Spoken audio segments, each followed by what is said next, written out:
Let's get reaction then from the EFF. We're now joined by SG Marshal Dlamini. Mr. Dlamini, thanks so much for joining us here on SABC News. A very good afternoon to you, sir. Afternoon and afternoon to our viewers at home. Let's get some reaction then from the EFF. I mean, we've this afternoon gotten quite a few reactions from some of the political parties, some in fact putting into question the credibility of the IEC itself. And you would have heard from the press briefing of the IEC, they were at pains really to express that they followed everything according to the legal route. But would you have any objections to how the IEC is proceeding at this time? Look, we were part of the meeting with the IEC this morning, and we raised our issues, we raised our views that we don't think they read and understood the Constitutional Court ruling. Because on that basis, ourselves went there, and our request was that the timetable must be amended. But the Constitutional Court then it rejected us, it rejected our submission then.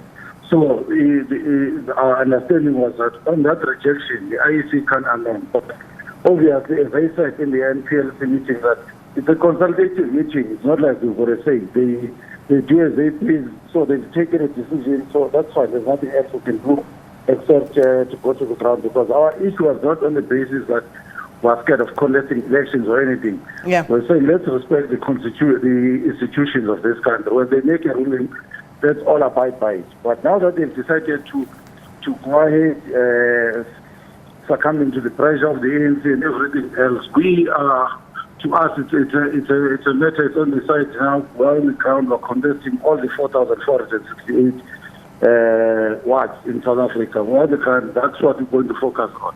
It seems as though you believe that the IEC is favoring the ANC. The IEC has said that the opening of nominations, for example, is directly a consequence or consequential to voter registrations that we will have. Is that not just how things have turned out? I mean, as I was saying to the DA, the fact is that the IEC, in fact, didn't win and didn't have things going their way. Their challenge was, the Concord dismissed their application to have the elections postponed in the first place, and they're saying they're just carrying on legally with how things should be.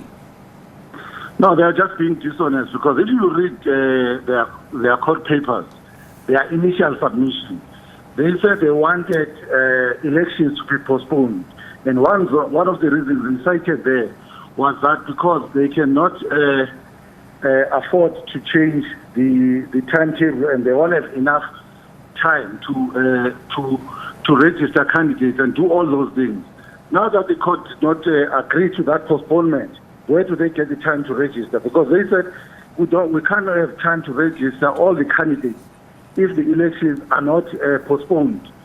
Well, that was their submission in court, and the court said no, you can't postpone elections. We don't have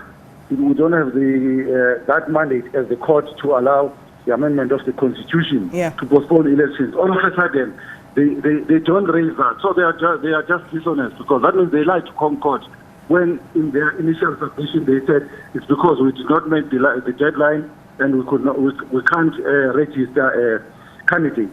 So we know that we're dealing with dishonest individuals. But in the morning today they agreed to a suspicion to say they are a compromised institution, because the calendar and everything else that was discussed today, it was already on social media all over the weekend. And they agreed that it was leaked from their own office.